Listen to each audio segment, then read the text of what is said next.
नमस्कार मित्रों, मैं वंदना चौधरी आप सभी का स्वागत करती हूँ। आज हम पढ़ेंगे विशेषण। विशेषण आपने सुना ही होगा, इसको इंग्लिश में एडजेक्टिव कहते हैं। और विशेषण की जो सिंपल रूप में, सामान्य रूप में जो विशेषण होता है, किसी भी सर्वनाम या संज्ञा या सर्वनाम की जो विशेषता वाले जो शब्द होते हैं, उनको हम विशेषण कहते हैं।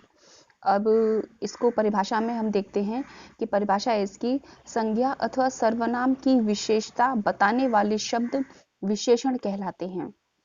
मतलब कि किसी भी इंसान के लिए कोई बात कही जाए कि निधि बहुत होशियार है, तो निधि जो है वो संज्ञा या सर्वनाम, इधर संज्ञा है। और जैसे कि मैं बोलूं कि वह बहुत सुंदर है, तो यहाँ पर जो वह जो शब्द है वो सर्वनाम को प्रदर्शित करता है। तो संज्ञा या सर्वनाम की जो विशेषता बताने वाले जो शब्द होते हैं वो विशेषण कहलाते हैं। विशेषण एक ऐसा विकारी शब्द है जो हर हाल में संज्ञा या सर्वनाम की विशेषता बताता है। साथ ही क्रिया और अवयव शब्द से भी विशेषण बनते हैं। अब इसमें कहा गया है कि जो विशेषण होता है वो संज्ञा और सर्वनाम के साथ साथ तो बनता ही है, उस संज्ञा और सर्वनाम की विशेषता तो बताता ही है, लेकिन क्रिया के साथ और अव्यय जो शब्द होते हैं उनके साथ भी विशेषण बनता है।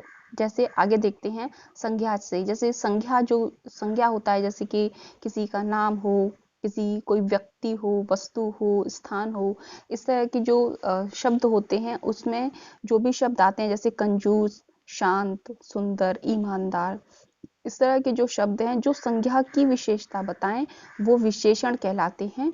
और जो सर्वनाम, जैसे कि कितना, इतना, आप वाली, मेरी वाली, हमारी, तो इस तरह के जो शब्द होते हैं वो विशेषण के शब्द होते हैं सर्वनाम के साथ। क्रिया के साथ जो विशेषण के शब्द होते हैं, जैसे कि चलती हुई कार, नाचती हुई लड़की, हंसता खेलता लड़का, तो इस तरह के जो शब्द हैं जो क्रिया का भाव, क्रिया को भी विशेषण के साथ जोड़ दें, वो वो क्रिया के साथ विशेषण को प्रदर्शित करते हैं। इसके बाद है अवयव से। अवयव जो शब्द हैं वो विशेषण को, जिस तरह के बाहरी व्यक्ति, भीतरी बातें, गोपनीय बातें, तो इस तरह के जो शब्द होते हैं वो अव्यय विशेषण को प्रदर्शित करते हैं। इसके बारे में हम अभी और आगे पढ़ते हैं। इसके बाद हम देखते हैं कि विशेषण और विशेष्य क्या होता है। साधारण भाषा में मैं आपको बताऊं तो संज्ञा या सर्वनाम, जैसे कि मैं, आप, तुम, वो, तो ये जो शब्द होते हैं ये होते हैं विशेष्य। जैसे कि वह लड़की बहुत सुंदर है, तो जो वह शब्द है वो हो गया विशेष, उसकी हम सुंदरता बता रहे हैं तो वो हो गया विशेषण। ठीक है, तो विशेषण और विशेष्य में को पहचानना बहुत बहुत आसान होता है कि हम जिसकी तारीफ करते हैं या जिसकी हम बुराई करते हैं या जिसके बारे में हम बताते हैं वो विशेष्य होते हैं। आगे देखते हैं इसमें। विशेषण किसी संज्ञा या सर्वनाम की विशेषता है। जो विशेषण शब्द होते हैं वो संज्ञा या सर्वनाम की हम विशेषता बताएंगे, उन शब्दों को हम विशेषण कहते हैं। और जिस संज्ञा या सर्वनाम का गुण धर्म प्रकट होता है, या कहने का यह है कि जब संज्ञा या सर्वनाम जिस संज्ञा या सर्वनाम की हम विशेषता बताते हैं तो हम उनको विशेष कहते हैं। वो संज्ञा और सर्वनाम ही विशेष होते हैं। जैसे उदाहरण में है सफेद घोड़ा दौड़ा, तो यहाँ पर जो सफेद है वो विशेषण है, क्योंकि काला होता वो भी विशेषण होता, छोटा घोड़ा होता तो छोटा जो शब्द होता वो विशेषण होता। और जैसे कि बोलते कि बीमार घोड़ा दौड़ा, तो यहाँ जो बीमार होता वो भी उसका विशेषण होता। और जो घोड़ा है वो क्या है, वो विशेष्य है, संज्ञा है। यहाँ पर संज्ञा जो घोड़ा है वो विशेष है।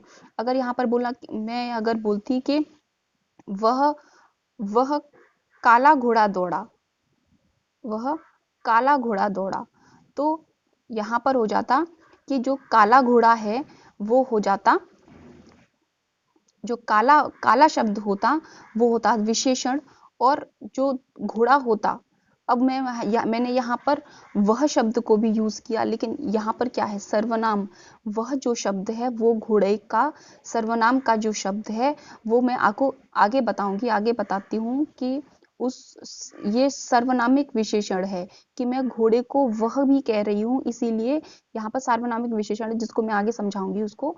उदाहरण के तौर पर मैं आपको समझा रही हूँ यहाँ पर कि जब जैसे कि सफेद घोड़ा दौड़ा, तो जो सफेद है वो विशेषण हो गया और जो घोड़ा है वो विशेष्य हो गया। चालाक लड़की हंसी, तो इसमें चालाक जो है वो विशेषण है और जो संज्ञा है या जो लड़की है वो इसकी विशेष्य हो गई।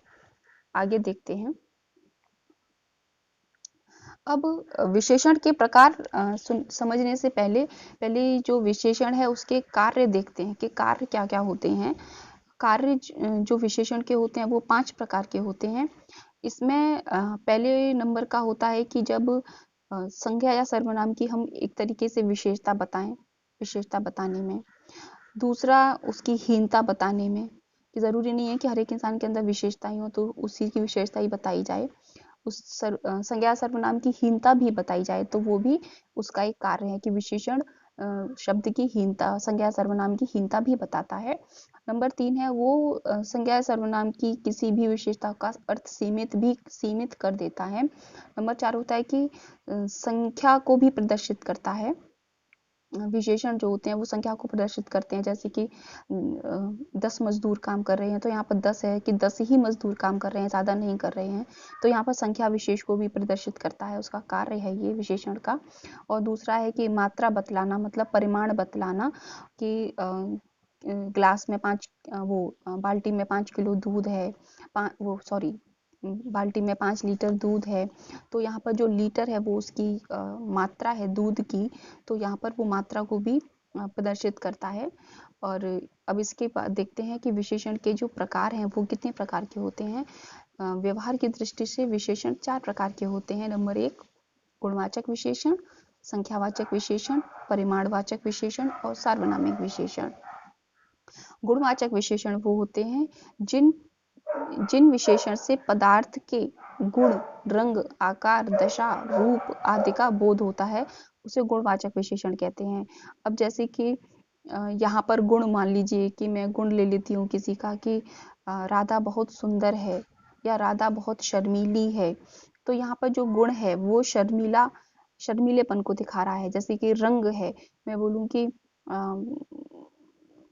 कमल कमल गुलाबी रंग का है, तो यहाँ पर उसका जो कमल का जो गुण है, जो रंग है, वो यहाँ पर प्रदर्शित होता है गुणवाचक विशेषण में। अब जैसे आकार को हमने ले लिया, आगे इसमें मैं उदाहरण में मैंने दिए हैं, जैसे कि गुणवाचक विशेषण में जैसे कि गुण है, कोई इंसान भला है, बुरा है, पापी है, सरल है, ईमानदार है, तो ये संज्ञा या सर्वनाम की जो गुण होते हैं वो गुणवाचक विशेषण में इस तरह से आते हैं। जैसे रंग है, जैसे काला घोड़ा, पीला फूल, काला कोट, है ना, तो इस तरह के जो जहाँ पर रंग हो वो भी इस गुणवाचक विशेषण का एक हिस्सा है। आकार है, जैसे कि लंबा आदमी, टेढ़ा पुल, पतली लड़की, मोटा हाथी, तो ये भी जो संज्ञा या सर्वनाम के जो गुण होते हैं उनको इस तरह से प्रदर्शित करते हैं। दूसरा है संख्यावाचक विशेषण। संख्यावाचक विशेषण में जिसमें वस्तुओं की संख्या का बोध हो, उसे संख्यावाचक विशेषण कहते हैं। जैसे कि 3 लड़के, है ना, और 3 गुने लोग, और कक्षा के 40 विद्यार्थी, और पार्टी में 100 लोग, तो जहाँ पर संख्या प्रदर्शित हो वो उस संख्यावाचक विशेषण को बताता है। जिन वस्तुओं का संख्या का बोध होता है जहाँ पर भी, जैसे कि आप कोई भी वाक्य ले लीजिए कि आसमान में 50 पक्षी उड़ रहे हैं, अब कोई गिनेगा तो नहीं, लेकिन संख्या दे रखी है तो हम इसको संख्यावाचक विशेषण में हम इसको डालेंगे। और आसमान में बहुत सारे पक्षी उड़ रहे हैं, इसको हम संख्यावाचक में नहीं डालेंगे, इसको हम आगे बताएंगे कि कहाँ पर इस चीज का प्रयोग होगा। तो जहाँ पर पर्टिकुलर संख्या ही प्रदर्शित हो किसी भी संज्ञा या सर्वनाम की विशेषता के लिए, वहां पर संख्यावाचक विशेषण होता है। नेक्स्ट है परिमाणवाचक विशेषण। जो शब्द किसी वस्तु के परिमाण मतलब माप या तोल या तो हम किसी चीज को मापें या हम उसको तोलें का बोध कराता है, उसे परिमाणवाचक विशेषण कहते हैं। जैसे थोड़ा दूध, कम पानी, थोड़े से लोग, इस तरह की जो शब्द आए जिसमें कि हमें पता नहीं हो कि कितना थोड़ा है ना। अब इसको हम कैसे मापेंगे कि जो भी शब्द आते हैं कि कितना थोड़ा, ज्यादा थोड़ा, कम थोड़ा, इस तरह की जो शब्द हैं, इस परिमाणवाचक विशेष इसको दो भागों में विभाजित किया है कि हम उसको किस तरह से समझें। पहला है इसमें निश्चित परिमाणवाचक। निश्चित परिमाणवाचक का जैसे कि यह वस्तुओं के ठीक परिमाण का बोध कराता है, जैसे 4 किलो दूध, 2 गिलास पानी, 5 मीटर कपड़ा। अब आप ये बोलोगे कि संख्या तो इसमें भी आ रही है, संख्या तो इसमें भी आ रही है कि 4 किलो दूध है, 5 मीटर कपड़ा है, लेकिन यहाँ पर समझने की बात ये है कि यहाँ पर परिभाषा में आपने ऊपर देखा कि जब शब्द किसी वस्तु के परिमाण, माप या तोल, माप तोल। अब यहाँ पर संख्या है, संख्या या तो किसी की माप बताएगी, जैसे कि 4 मीटर कपड़ा है तो ये कपड़े की माप हो गई, और या फिर तोल के 5 लीटर दूध है, 4 किलो सब्जी है, तो यहाँ पर माप और तोल ही आएगी, माप और तोल को ही हम परिमाणवाचक विशेषण में रखेंगे। अब निश्चित परिमाण और अनिश्चित परिमाण। निश्चित परिमाण में है कि हमको पता होती है कि वो माप या तोल में वो संख्या कितनी है, 4 किलो है कि 5 मीटर कपड़ा है कि 10 मीटर लंबी सड़क है, या जो भी संख्या आपको निश्चित तरीके से आपका उस चीज को आप नाप सकते हो, तौल सकते हो, तो वो निश्चित परिमाणवाचक विशेषण में आती है। अगला है अनिश्चित परिमाणवाचक। यह वस्तुओं के ठीक परिमाण का बोध नहीं कराता, जैसे कि थोड़ा सा दूध, कुछ पानी, अधिक चीनी। तो अब किसी भी ग्लास में थोड़ा सा दूध है तो हम ये नहीं पता कर सकते कि कितना थोड़ा दूध है। किसी बर्तन में पानी है, अगर 4 लीटर पानी है तो हम ये उसको निश्चित परिमाणवाचक में कर देंगे, लेकिन बाल्टी में कुछ पानी है, थोड़ा पानी है, तो हम जो चीज हमको निश्चित नहीं है, जो अनिश्चित है इसकी मात्रा या तोल, तो हम उसको अनिश्चितवाचक परिमाण विशेषण में हम उसको रखेंगे। उम्मीद है समझ में आ रहा होगा। नेक्स्ट है सार्वनामिक विशेषण या फिर संकेतवाचक विशेषण। जैसे कि मैंने आपको एक पहला उदाहरण दिया था कि वह घोड़ा करके ऐसे जो दिया था, तो वो यहाँ पर ही उस सार्वनामिक विशेषण को दर्शाता है। जैसे जो सर्वनाम शब्द विशेषण की भांति प्रयुक्त होते हैं उन्हें सार्वनामिक विशेषण कहते हैं। जैसे कि यह लड़का हमारे विद्यालय का है। अब यहाँ पर जो लड़का है वो लड़का है संज्ञा, हमने संज्ञा उसको माना, लेकिन यहाँ पर जो शब्द है वो उस लड़के को ही प्रदर्शित कर रहा है कि यह लड़का है। तो यहाँ पर जो यह शब्द है वो सार्वनामिक विशेषण हो जाएगा, क्योंकि वो उस लड़के को संकेत करके कह रहा है कि यही लड़का है। पर्टिकुलर हम उसी इंसान के बारे में बात करें जिसके बारे में हम बात कर रहे हैं, उसके लिए जो शब्द यूज किए जाते हैं, यह, वह, ये, वे, इस तरह के जो शब्द हैं वो सार्वनामिक विशेषण को दर्शाते हैं। जैसे कि वह आदमी हमारा शत्रु है, तो आदमी तो है लेकिन वह आदमी हमारा शत्रु है, या वे आदमी हमारे शत्रु हैं, तो यहाँ पर पर्टिकुलर उस आदमी को ही संकेत करके बताया जा रहा है कि यही है, तो यहाँ पर ये सार्वनामिक विशेषण कहलाएंगे।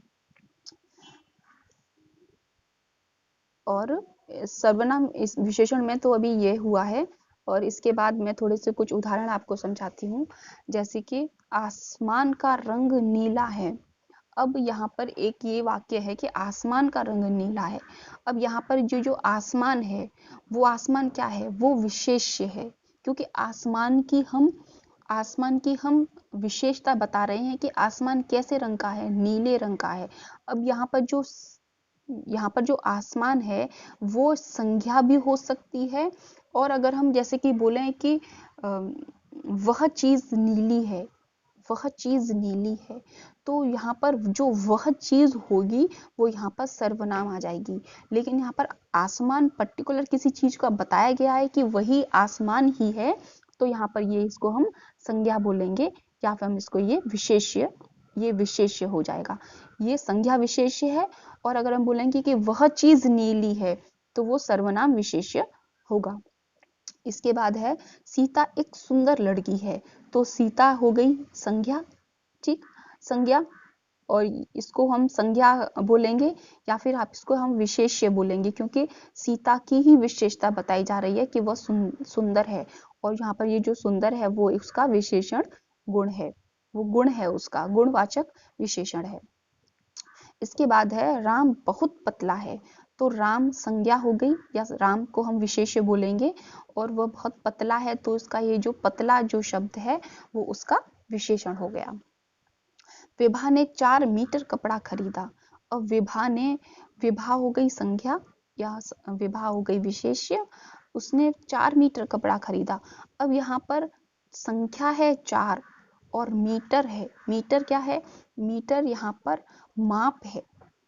4 मीटर यहाँ पर माप है कपड़े की, तो यहाँ पर ये हो गया निश्चित परिमाणवाचक विशेषण। इसके बाद मोहन ने थोड़ा दूध पिया। मोहन ने दूध तो पिया, लेकिन कितना पिया वो हमें नहीं पता। और जिसका परिमाण हमें नहीं पता होती है वो होता है अनिश्चितवाचक परिमाण, कि उसने कुछ थोड़ा सा पिया कि ज्यादा पिया, जहाँ पर थोड़ा, ज्यादा, कम, इस तरह के जो शब्द आते हैं वहां पर अनिश्चित परिमाण होता है। वह आदमी हमारा मित्र है, तो वह जो आदमी है, उस आदमी को पर्टिकुलर हम संकेत देकर बात बता रहे हैं कि वही आदमी है, तो यहाँ पर वो सर्वनाम विशेषण हो जाएगा। और मित्र है, जो मित्रता का जो गुण है वो यहाँ पर विशेषण कहलाएगा। इसके बाद है मैदान में 3 लड़के खेल रहे हैं। अब लड़के खेल रहे हैं, अब जो हमने परिमाणवाचक देखा था उसमें माप और तोल थी, लेकिन यहाँ पर क्या है? यहाँ पर संख्यावाचक है। इसमें संख्या ही देखेंगे कि मैदान में कितने लड़के खेल रहे हैं, तो मैदान में 3 लड़के खेल रहे हैं, मैदान में 10 लड़के खेल रहे हैं, कक्षा में 40 विद्यार्थी हैं, शादी में 50 लोग हैं। तो इस तरह की जो पर्टिकुलर संख्या जो होती है, जो संख्या ही विशेष संज्ञा या सर्वनाम को प्रदर्शित करती है, संख्या या सर्वनाम को प्रदर्शित करती है, वो संख्या ही संख्यावाचक विशेषण कहलाता है।